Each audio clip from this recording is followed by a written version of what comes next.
தேசத்தின் குரல் செய்திகள். முதலில் தலைப்புச் செய்திகள். மஹிந்தவின் மகனிடம் ரணில் பேசிய ரகசியம் அம்பலம். பிள்ளையானுக்கு நீதிமன்றம் வழங்கிய அதிரடி உத்தரவு. தமிழ் முஸ்லிம் அரசியல் கட்சிகளின் திடீர் கூட்டணி. சட்டவிரோத மணல் அகழ்வை தடுக்க முயன்ற எஸ்டிஎஃப் சார்ஜன் மரணம். நடந்தது என்ன?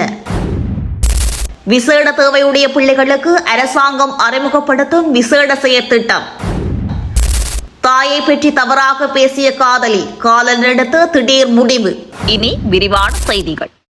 தேசத்தின் குரல் யூடியூப் தளத்தை சப்ஸ்கிரைப் செய்து இணைந்திருங்கள். முன்னாள் ஜனாதிபதி ரணில் விக்ரமசிங்கவும் நாமல் ராஜபக்சவும் மிகவும் நெருக்கமாக கலந்துரையாடல் செய்த காணொலி ஒன்று சமூக ஊடகங்களில் வெளியாகி பெரும் பேசுபொருளாகியிருந்த நிலையில் அவர்கள் என்ன தொடர்பாக பேசியிருந்தார்கள் என தற்போது தகவல் வெளியாகியுள்ளது. முன்னாள் ராஜாங்க அமைச்சர் சாந்த பண்டாரவின் புதல்வரின் திருமண நிகழ்வு கடந்த புதன்கிழமை இரவு சினமன் லைஃப் ஹோட்டலில் நடைபெற்றது. இந்த நிகழ்வில் முன்னாள் ஜனாதிபதிகளான மைத்ரிபால சிறிசேன, ரணில் விக்ரமசிங்கே, கோட்டபாய ராஜபக்ச மற்றும் நாமல் ராஜபக்ச உள்ளிட்ட பல அரசியல்வாதிகள் கலந்து கொண்டிருந்தனர். இதன்போது மஹிந்தவின் மகனான நாமல் ராஜபக்சவுடன் ரணில் விக்ரமசிங்கவும் கோட்டபாய ராஜபக்சவும் உரையாடும் விதத்தை பலரும் அவதானித்துள்ளனர். ரணிலுடன் பேசப்பட்ட விடயம் தொடர்பில் அங்கிருந்தவர்கள் கேள்வி எழுப்பியிருந்தனர். அதற்கு நாமல் பதிலளிக்கையில் தற்போதைய அரசியல் செயற்பாடு குறித்து ரணில் கேள்வி எழுப்பியிருந்தார். கிராமத்திற்கு கிராமம் வேலை திட்டத்துடன் நாடு முழுவதும் சென்று கொண்டிருப்பதாக தெரிவித்தார். தனிப்பட்ட விடயங்களை குறித்து உரையாடியதுடன் விரைவில் நேரடியாக இணைந்து பணியாற்றுவோம் என ரணில் தெரிவித்ததாகவும் நாமல் குறிப்பிட்டுள்ளார். பிள்ளையான் என்று அழைக்கப்படும் முன்னாள் ராஜாங்க அமைச்சர் சிவனேச சுரை சந்திரகாந்தன் 5 பேர் கொலை செய்யப்பட்ட சம்பவம் தொடர்பில் கைதாகியிருந்த நிலையில் எதிர்வரும் 24ஆம் திகதி வரை விளக்கமறியல் வைக்க நீதிமன்றம் உத்தரவிட்டுள்ளது. மட்டக்களப்பு நீதவான் நீதிமன்றில் இந்த வழக்கு இன்று அழைக்கப்பட்ட போதே இந்த உத்தரவு பிறப்பிக்கப்பட்டுள்ளது. இன்றைய வழக்கு விசாரணையின் போது பிள்ளையான் இணையவழி தொழில்நுட்பத்தினூடாக நீதிமன்றில் முன்னிலைப்படுத்தப்பட்டுள்ளதாக தெரிவிக்கப்பட்டுள்ளது.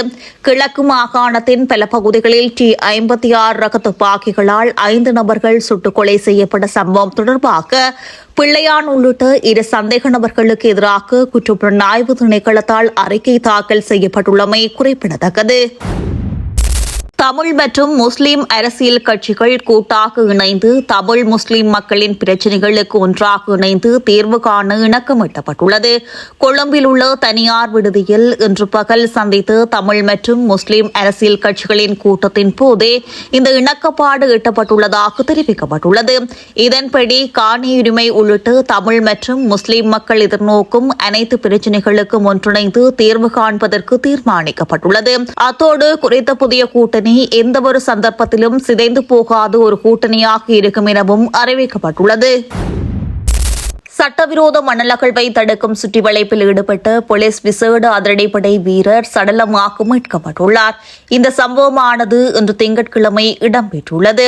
இவ்வாறு சடலமாக மீட்கப்பட்டவர் போலீஸ் விசேட அதிரடிப்படையின் சார்ஜென்ட் சமீத் ஜிகான் ரணசிங்கு என தெரிய வந்துள்ளது. மூதூர் போலீஸ் பிரிவில் உள்ள தேத்தான் தட்டி பகுதியில் இடம்பெறும் சட்டவிரோத மணல் அகழ்வை தடுக்கும் நோக்கில் சக வீரர்களோடு மகாவலி கங்கையில் இறங்கிய போது நீரில் அடித்துச் செல்லப்பட்டு குறித்த போலீஸ் விசேட அதிரடிப்படையின் சார்ஜன் காணாமல் போயிருந்துள்ளார். இவ்வாறு இருக்கையில் இன்று திங்கட்கிழமை மேற்கொள்ளப்பட்ட தேடுதல் நடவடிக்கையின் போது குறித்த போலீஸ் சர்ஜென்ட் உயிரிழந்த நிலையில் சடலமாக மீட்கப்பட்டுள்ளார். இச்சம்பவம் தொடர்பிலான மேலதிக விசாரணைகளை மூதூர் போலீசார் மேற்கொண்டு வருகின்றனர். விசேட தேவையுடைய பிள்ளைகளுக்கு அரசாங்கம் புதிய வேலை திட்டத்தை ஒன்றை ஆரம்பித்துள்ளதாக மகளிர் மற்றும் சிறுவர் விவகார அமைச்சர் திருமதி சரோஜா சாவித்ரி போல்ராஜ் தெரிவித்துள்ளார். அரசாங்க தகவல் திணைக்களத்தில் இன்று நடைபெற்ற ஊடகவியலாளர் சந்திப்பில் கலந்து கொண்டு கருத்து தெரிவிக்கும் போதே அவர் இதனை தெரிவித்துள்ளார். விசேட தேவையுடைய பிள்ளைகளை சமூகத்திலிருந்து தனிமைப்படுத்தி அவர்களுக்கு தனித்தனியாக கற்பிக்கும் பழைய முறையை கைவிடுவதற்கு அரசாங்கம் தீர்மானித்துள்ளதாக தெரிவித்துள்ளார். இதற்கு இதற்காக சமூக சேவை திணைக்களத்துடன் இணைந்து புதிய கூட்டு வேலை திட்டம் ஒன்று ஏற்கனவே ஆரம்பிக்கப்பட்டுள்ளது.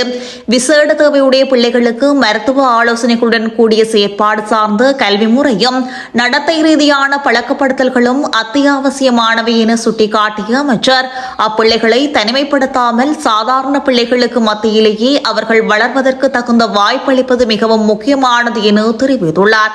இவ்வேலை திட்டத்தை வெற்றிகரமாக்குவதற்கான முதற்படியாக விசேட தேவையுடைய பிள்ளைகளை கையாளும் விதம் குறித்து முன்பள்ளி ஆசிரியர்களுக்கு விழிப்புணர்வூட்டும் மற்றும் பயிற்சி அளிக்கும் பணிகள் தற்போது முன்னெடுக்கப்பட்டுள்ளன. இலங்கையின் தனியார் துறையின் பங்களிப்புடன் இயங்கும் பல முன்னணி விசேட நிறுவனங்களும் இதற்கு பாரிய ஒத்துழைப்பை வழங்கி வருவதாக அமைச்சர் இதன்போது தெரிவித்துள்ளார்.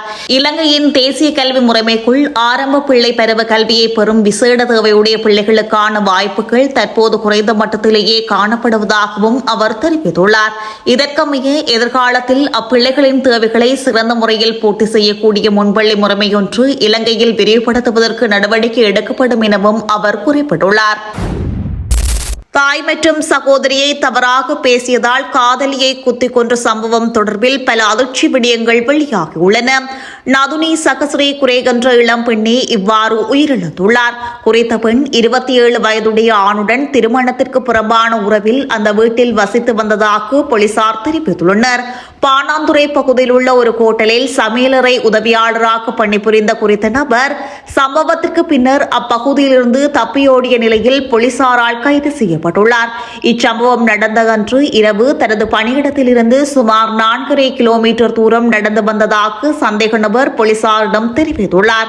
இரவு சுமார் 11:15 மணியளவில் அவர் அறைக்கு வந்து நதுனி தயாரித்த தேநீரை குடித்த பின்னர் ஒரு நாற்காலியில் ஓய்வெடுத்துள்ளார். அப்போது பணம் தொடர்பாக இருவருக்கும் இடையே வாக்குவாதம் ஏற்பட்டுள்ளது. மாதத்தின் நடுப்பகுதி என்பதால் தன்னிடம் பணம் இல்லை என்று தெரிவித்த போது நதுனி தன்னை கடுமையாக அவமானப்படுத்தியதாக சந்தேக நபர் தெரிவித்துள்ளார். தனது தாய் மற்றும் சகோதரியை அவமதித்து பேசியதால் தனக்கு மிகுந்த கோபம் ஏற்பட்டதாக சந்தேக நபர் ஒப்புக்கொண்டுள்ளார். இதன் பின்னர் அவர் ஒரு கத்தியை எடுத்து அவளது மார்பில் குத்தி கழுத்தை அறுத்ததாக வாக்குமூலத்தில் தெரிவித்துள்ளார். தனது உயிரை மாய்த்துக் கொள்ள அறையிலிருந்து ஆவியாக்கி திரவத்தை குடித்ததாகவும் இதன் பின்னர் வீட்டிலிருந்து தப்பிச் சென்றதாகவும் தெரிவித்துள்ளார்.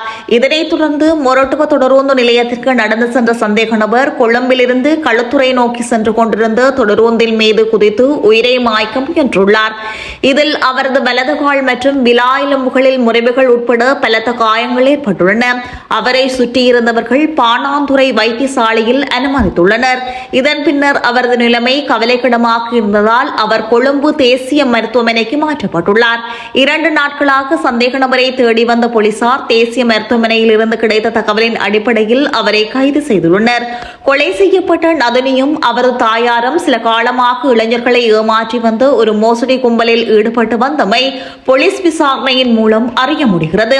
இந்த சம்பவம் குறித்து அறிந்த வவனியாவில் வசிக்கும் ஒருவர் பாணாந்துறை வடக்கு போலீஸ் பொறுப்பதிகாரியை தொடர்பு கொண்டு தாயும் மகளும் சேர்ந்து தன்னிடமிருந்து 1.5 மில்லியன் ரூபாய் மோசடி செய்ததாக தெரிவித்துள்ளார். தாயும் மகளும் சேர்ந்து தனது வங்கிக் கணக்கில் இருந்து 8 லட்சம் ரூபாய் மோசடி செய்ததாக அந்த இளைஞன் தெரிவித்துள்ளார். அத்தோடு அவர் அவளுக்கு மாதந்தோறும் கொடுத்து வந்த 35,000 ரூபாய் உட்பட மொத்தமாக கிட்டத்தட்ட 10 லட்சம் ரூபாவை இழந்துள்ளதாகவும் அவர் குறிப்பிட்டுள்ளார். இவ்வாறு இளைஞர்களை பொறிவைத்து பணம் பறிக்கும் இந்த தந்திரம் நதுனியும் அவளது தாயும் சேர்ந்து திட்டமிட்டு செயல்படுத்திய ஒன்று என போலீசார் தெரிவித்துள்ளனர். தேசத்தின் குரல் யூடியூப் தளத்தை சப்ஸ்கிரைப் செய்து இணைந்திருங்கள்.